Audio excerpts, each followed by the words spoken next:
탐정의 눈으로 사건을 들여다봅니다. 탐정 손수호.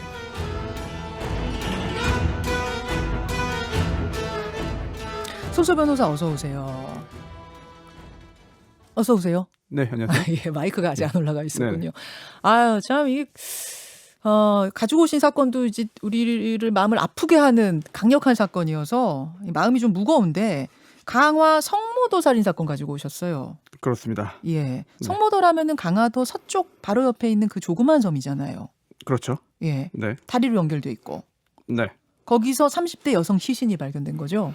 네. 4월 21일이었습니다. 인근 주민이 농수로 무리로 떠오른 시신을 발견해서 경찰에 신고했고요. 경찰이 9일 만에 범인을 잡았어요. 네, 27살 남동생이었고 이미 범행 사실을 자백했습니다. 참 이게 끔찍한 남매 간 살인 사건인 거예요. 네. 손탐정, 1년에 이런 살인 사건이 몇 건 정도 벌어집니까?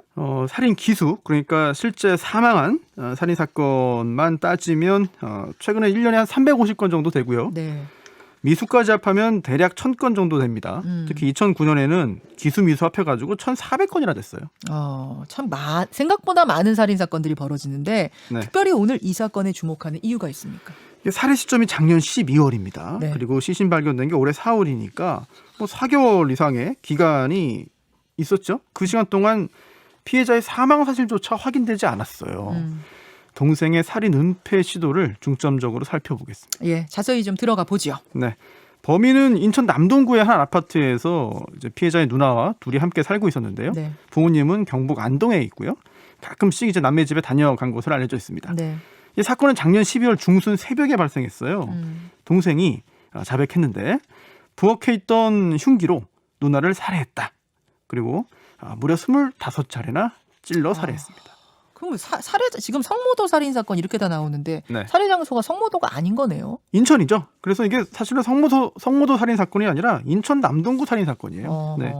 또 집에서 살해한 후에 시신을 이제 아파트 옥상으로 끌고 가서 보관했습니다. 보관을 했어요. 이 집이 아파트 꼭대기층이었기 때문에 옥상까지 옮기기가 용이했어요.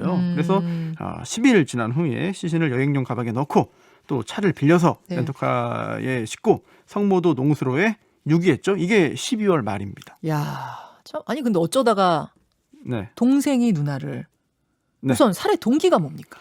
일단 동생의 이야기를 들을 수밖에 없는데 네. 누나와 성격이 안 맞았다. 그리고 평소 생활 태도와 관련해서 사소한 말다툼이 있었다. 그날도 회사를 마치고 늦게 귀가했는데 누나가 잔소리해서 화나서 그랬다. 사실 그렇게 심하게 찌른 줄은 몰랐다고 이야기했습니다. 그렇게 심하게 찌른 줄 나도 몰랐다? 네. 그러면은 우발적이란 얘기네요? 뭐 동생의 주장에 따르면 그런 거죠. 그런데 취재 결과 경찰은 현재 계획범행 쪽에 무게를 두고 있다고 하네요. 경찰이 그렇게 무게를 두고 있는 이유가 있겠죠. 네. 우선 25번이나 찔렀다. 이제 뭐 동생은 그렇게 심하게 찌른 줄 몰랐다고 진술했지만 이게 25번이나 흉기로 찌른 상황과는 맞지 않는다는 거예요. 그리고 두 번째는 살해 후에 사체 유기 과정이나 그 후에 범행 은폐 시도도 굉장히 좀 치밀했다는 거죠. 또 세 번째는 살해 후에 사체 유기만 한 게 아니라 피해자 계좌에 있던 현금을 또 이체합니다. 혹시라도 금전적인 목적이 애초부터 있었던 것 아닌가라고 보고 있는 거죠. 손탐정은 어떻게 보세요? 사실 이게 살인이 우발적이었냐 아니면 계획적이었냐는 굉장히 중요합니다. 중요해요. 네. 양형에도 큰 영향을 줄 수가 있거든요. 결과는 똑같은 살인인데도 네. 동기가 중요해요? 그렇죠. 예. 그 범죄가 어떤 범죄인지를 질적으로 평가하는 기준 중에 하나이기 때문인데요. 예. 그런데 이 사건은 실제로 우발적 살인일 가능성도 상당히 있어 보여요. 그래요? 어떤 면을 봤을 때? 우선 살해 도구가 현장에 있던 특히 부엌에 있던 그런 흉기로 알려져 있잖아요. 현장에 있었던 거다. 살해 도구가 현장에 있었다. 미리 준비한 게 아니다. 네. 그리고 또 만약에 실제로 계획 범행이었다면 이게 함께 살고 있던 동생이 일단 그 의심을 피하기 위한 시도를 했을 거예요. 그렇다면 이 살해 장소도 이 집에서는 하지 않았을 것이다. 또 만약 계획적이었다면 이 사체를 열흘 동안 옥상에 방치하지는 않았을 겁니다. 애초에 사체에 대한 그 사후 처리까지 염두에 두고 범행을 하는 경우가 더 많지 않겠느냐. 그러니까 열흘 동안 어찌할지 몰라서 그냥 옥상에 놓은 거군요. 그리고 또 돈을 이제 이체하고 뺏어 썼다고 하는데 그렇다고 해서 다 계획 범행인 건 아니에요. 왜냐하면 애초에 금전적인 목적으로 살인을 하는 그런 강도 살인도 있지만 살해 후에 그래 이왕 이렇게 됐으니 돈이라도 쓰자라든지 돈 욕심이 후에 생기는 경우도 없지 않습니다. 그리고 또 마지막으로 이제 25차례나 찌른 거. 아니 이거 보면 계획범죄 아니냐라는 생각을 할 수 있는데 사실 격정 상태에 빠져서 이제 그랬을 수가 있어요.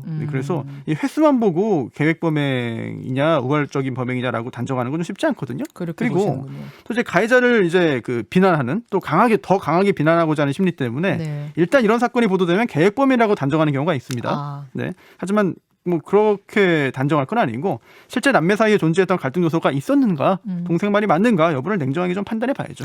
근데 성모도면은 한 2시간 걸리는 거리라면서요. 거기까지 가게 된 걸까요?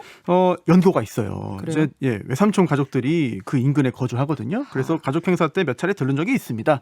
그리고 또 농촌이기 때문에 겨울에 인적이 드물 거라고 생각을 해서 그곳에 유기했다고 밝혔습니다. 이렇게 12월에 유기를 하고 4월 말에 시신이 발견된 건데 네.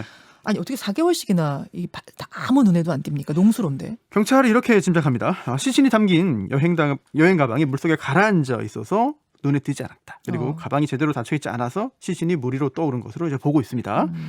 발견 당시 시신이 부풀어 있긴 했지만 유기된 기간에 비해서는 비교적 온전한 상태였습니다. 그럼 5개월 가까이 누나가 사라진 상태잖아요. 네. 근데 왜 수사가 진행되지 않았는가? 가족들이 가출 신고도 했는데 여기에 숨은 이야기들이 많은 거죠. 동생이 부모와 경찰을 다 속였고요. 그렇죠. 실제로 부모와 경찰이 다 속았습니다. 속았어요. 네. 자기가 누나 죽여놓고는 누나가 살아있는 것처럼 꾸며낸 거예요. 아, 이게 끔찍해요. 네. 어머니가 실제로 그 범행 후 3개월쯤 지난 2월 14일에 가출 신고했어요. 네네. 그리고 또 실제로 경찰이 이제 주거지 인근 CCTV 영상 확인하고 휴대전화 위치 추적도 실시했습니다. 집에도 갔을 거 아니에요, 경찰이. 그 신고 접수한 당일 바로 갔습니다. 그래요. 네, 바로. 그래서 갔더니 그 범인인 동생이 살고 있었죠. 예, 거기에. 예. 그래서 만났어요.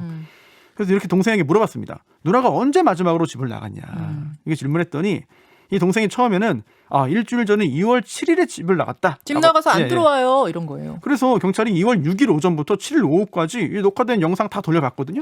근데 당연히 누나가 안 보이죠. 이미 뭐 살해당했으니까. 그렇죠. 그래서 경찰이 다시 2월 7일에 나간 거 맞냐? 라고 재차 물었더니 사실은 2월 6일 새벽이다. 그럼 말 바뀌었으면 그때 좀 의심할 만한 네. 거 아닌가요? 근데 동생이 또 이렇게 둘러댄 거죠. 평소에 누나가 외박을 자주 했는데 그 외박한 사실을 부모가 알게 될까 봐 감춰주려고 7일에 나갔다고 한 거다. 내가 감싸주려고 그런 거다? 그랬더니 경찰이 CCTV를 추가적으로 확인하지 않았습니다. 어머나. 그래서 만약에 이런 동생의 이야기를 의심하고 좀 더 확인을 했다면 예. 이 동생 말이 또 거짓말이라는 걸 알 수 있었잖아요. 그때부터 의심했겠네요. 네, 그러면 범인을 좀 더 더 빨리 잡을 수 있지 않았을까라는 생각도 듭니다. SNS 계정 얘기를 하자면 더 기가 막히죠. 그렇습니다. 이게 누나가 생전에 사용하던 휴대전화 있잖아요. 네. 여기에서 유심칩을 뺐어요. 네네. 그래서 다른 전화기에 삽입을 했습니다. 그래서 누나의 카카오톡 계정을 자기 것처럼 이제 사용을 한 건데 사망한 누나가 마치 살아있는 것처럼 또 SNS 활동하는 것처럼 꾸며낸 거죠. 지금 뭐 많이들 알고 계시겠습니다만 어떤 것들 좀 안 알려진 것들 어떤 내용들이 있습니까? 2월 16일 새벽이었는데 누나가 동생에게 이렇게 보낸 것처럼 만들어낸 겁니다. 너 많이 혼났겠구나. 실종 신고가 웬 말이냐. 한두 살 먹은 애도 아니고. 동생이 이제 답을 자기가 하는 거죠. 자기가 또 네. 해요. 부모님에게 남자친구 소개하고 떳떳하게 만나라. 어. 다시 누나가 또 이렇게 말한 것처럼 꾸며냈습니다. 잔소리 그만해라. 어. 이게 질문과 답을 주고받고 하는 것처럼 만들어낸 거예요. 이 내용을 들어보면은 뭐 반대하는 남자친구 때문에 네. 도망간 것처럼 남자친구랑 같이. 네. 1인 2역 한 거고요. 네. 자작극인데 또 그 후에 그 누나가 이런 말 한 것도 만들어냈습니다. 나는 남자친구랑 잘 있다. 찾으면 나 찾으려고 하면 아예 집에 안 들어갈 거다. 이렇게 직접 만들어낸 대화 내용을 이렇게 대화했습니다라고 말한 게 아니라 화면을 보여준 거예요. 경찰한테. 화면을 보여주니까 경찰도 누나가 동생하고는 연락이 되는구나 예. 라고 속아 넘어간 거죠. 부모도 가출 신고를 4월 1일에 취소했습니다. 경찰도 속이고 부모도 속이고. 시신이 떠올라서 발견되지 않았다면 범행 사실이 더 오래 숨겨졌을 거고요. 그렇죠. 혹시라도 그 사이에 동생이 마음 먹고 완전히 잠적을 해버리거나 네. 또는 뭐 극단적인 선택을 했거나 또는 해외 출국을 뭐 쉽지 않겠지만 요즘에 했거나 또는 성모도로 다시 가서 시신을 보다 더 확실하게 처리했다면 이 사건 해결이 더 복잡해졌을 겁니다. 그러네요. 그 사이에 정말 해외로 가버렸으면 이제 이렇게 끝나버릴 수도 있는 사건이었네요. 네. 그리고 저는 여기서 하나 또 생각나는 게 카톡 그거 이제 너무 믿으면 안 될 것 같아요. 경찰이 그럼요. 수사할 때. 네. 진짜. 이렇게 뭐 복잡하지 않은 방법으로 만들어낼 수 있는 거니까요. 지난번 김태현 사건 네. 때도 이랬었잖아요. 그렇습니다.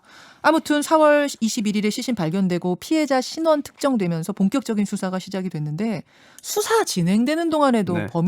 동생이 뻔뻔스러운 행동했잖아요. 뭐 어찌 보면 뭐 자기 범행 사실을 뭐 숨기기 위한 행동입니다만 4월 30일이 발인이었습니다. 네. 이제 영정 사진 들고 웅구행렬에 앞장서잖아요. 뭐 다른 사람도 아니고 동생이 바로 이제 자기가 살해한 누나 영정 사진 들었어요. 네. 참 뻔뻔해요. 네, 그렇습니다. 대단해요. 그뿐만 아니고요. 이 변사체가 발견되니까 여러 언론이 보도했어요. 예. 이제 한 언론이 가족들이 실종 신고를 하지 않았다고 언급했거든요. 예. 이걸 동생이 봤고 그 기자에게 직접 항의 이메일을 보냈습니다. 가족들은 실종 신고했다. 진위 여부가 확실치 않은 기사 보도는 하지 말아달라. 말 한마디가 예민하게 들리는 상황이라 계속해서 이런 기사 보도되면 법적 조치를 취하겠다. 이게 떠오르는 게 또 있죠. 그 세모녀 살해한 김태현 예. 언론 보도에 대한 입장문 내고 직접 뭐 팩트 체크한 맞아요. 장면도 떠오릅니다. 그러면은 검거 순간까지 평소처럼 그냥 이렇게 생활한 거예요? 그렇죠. 출근도 정상적으로 했고요. 야. 또 그러면서 휴대전화로 인터넷 포털에서 강화 성모도를 추기적으로 검색합니다. 이게 유기한 시신이 떠올랐는지 확인했다고 밝혔어요. 예. 시신 발견 후에도 자수하지 않고 모른 척하다가 29일 부모가 살고 있던 경북 안동에서 붙잡혔습니다. 그러면 경찰은 29일에는 어떻게 동생을 범인으로 지목하게 되고 잡게 된 겁니까? 사실 아무리 가족이라 하더라도 네. 남매라 하더라도 주변 사람부터 의심을 하게 되는 거죠. 더구나 단둘이 살던 그런 같이 살던 사람이기 때문에 더더욱 그렇습니다. 또 피해자의 그 누나의 통신 내역 그리고 금융기록 분석을 통해서 단서를 잡았어요. 이 피해자 누나 계좌에 들어있던 예금의 일부가 동생 계좌로 이체됐거든요. 특히 이제 이 사건에서는 참 가슴 아프게도 이제 부모가 가해자의 부모이기도 하고 피해자의 부모이기도 하잖아요. 그러네요. 네, 이 부모의 그 유족의 어떤 그 입장에 따라서 약간 달라질 수는 있겠습니다만 기본적으로 중형을 피할 수 없는 상황으로 전개되고 있습니다. 갑자기 이 부모님 생각하니까 저는 먹먹해지네요. 그렇죠. 피해자와 가해자가 둘 다 자식이에요. 네. 참. 그래서 이런 경우에 엄벌을 요구하는 경우도 있고 선처를 요구하는 경우도 있거든요. 예, 그 심정은 참 짐작하기도 쉽지 않죠. 기막힌 일. 아무튼 이 사건 배경부터 지금 상황까지 쭉 짚어드렸는데 이 사건 통해서 살펴볼 포인트 한 3가지 보자면요. 네, 첫째 SNS 믿지 말아라. 믿지 마라. 많은 사람이 SNS 활동 활발히 합니다. 또 실제로 대면하는 경우보다 요즘엔 더 활발해요. 그런데 뭐 피싱 범죄를 비롯해서 또 다른 사람의 SNS 가지고 인물을 사칭하는 범죄까지 늘고 있습니다. 네. 또 오늘 사건에서는요, 이제 범인이 피해자를 살해한 다음에 그 사람인 것처럼 위장해서 살아있는 것처럼 꾸며냈어요. 아까 우리 했던 그 얘기. 네, 가족과 경찰을 속였습니다. 네네. 또 경찰이 속았어요. 경찰이 쉽게 믿었습니다. 네. 이 스마트 시대에 새로운 유형의 수사 회피 수단이거든요. 생각보다 복잡하지도 않고 어렵지도 않습니다. 맞아요. 따라서 앞으로는요, 이 SNS 대화 내용이 있더라도 그 화면이 있더라도 캡처가 있더라도 네. 그것만으로 쉽게 넘어가면 안 됩니다. 네, 의심해야죠. 이번에도 경찰이 안 넘어갔던 것 같아요. 네. 예, 그랬던 것 같아요. 두 번째요. 이번에도 사이코패스 아니다. 사이코패스로 보면 안 됩니까? 보면 안 되는 건 아닌데 이 범죄자는 이 살인범은 사이코패스가 아닙니다. 검사해봤더니 그런 특성이 나오지 않았어요. 네, 그리고 또 정신진단 검사, 또 문장 완성 검사도 했지만 정신적인 문제도 없었거든요. 이런 참혹한 살인을 한 범죄자가 왜 사이코패스가 아니냐? 이거를 의아해할 게 아닙니다. 근데 대부분 분들은 아니 어떻게 누나를 친누나를 25번 찔러 이 정도면 사이코지 이렇게 쉽게 말하거든요. 절대 그렇지 않아요. 오히려 정 반대로 봐야 됩니다. 반대로 지극히 평범한 사람이라도 이럴 수 있다. 뭐 돈, 뭐 질투, 애정, 뭐 순간적인 분노 등등 여러 가지 배경에 의해서 계획적이든 우발적이든 살인할 수 있어요. 그러니까 우리가 사이코란 말 되게 쉽게 하잖아요. 사이코야, 저 사이코지. 사실은 진짜 그 과학적으로 사이코패스라고 진단하는 건 훨씬 더 엄격한 기준이 있네요. 그렇죠. 뭐 사이코패스는 진단이라고 하기도 어렵고 뭐 판정이라고 해야 되는데 그거를 차라리 왜 이렇게 흉악한 범죄 저지르는 사람이 사이코패스가 아니지라고 의아해하기보다는 누구나 이런 범행을 저지를 수 있다라고 사고를 전환하는 게 더 합리적일 수 있습니다. 자, 3번째 포인트. 범인은 계속 불안했다. 그래요. 강화 성모도 계속 검색했거든요. 도망다니면서도. 네, 처벌에 대한 두려움이 있었을 거예요. 만약에 시신이 발견되지 않았더라도 계속 불안감 속에 살았을 겁니다. 뭐 불안함이나 뭐 두려움이라는 마음의 감옥 속에서 계속해서 살았을 것인데 수사를 통해서 이제 그 범행 동기나 뭐 배경이나 준비 여부나 이런 것을 더 확실하게 이제 밝혀내야겠죠. 예, 일명 성모도 살인 사건 이렇게 불립니다만 뭐 지금 보니까 성모도에서 살인이 일어난 건 아니에요. 어쨌든 성모도 살인 사건이라고 불리는 그 사건의 오늘 뒷이야기들 정리해 주셨어요. 손소 변호사님 고맙습니다. 네. 김현정의 뉴스쇼는 청취자 여러분의 참여로 이루어집니다. 트위터, 페이스북, 레인보우 게시판, 그리고 단문 50원, 장문 100원의 유료 문자 샵 1212, 우물정 1212 통해 참여하실 수 있습니다. 김현정의 뉴스쇼, 여러분과 함께 만듭니다.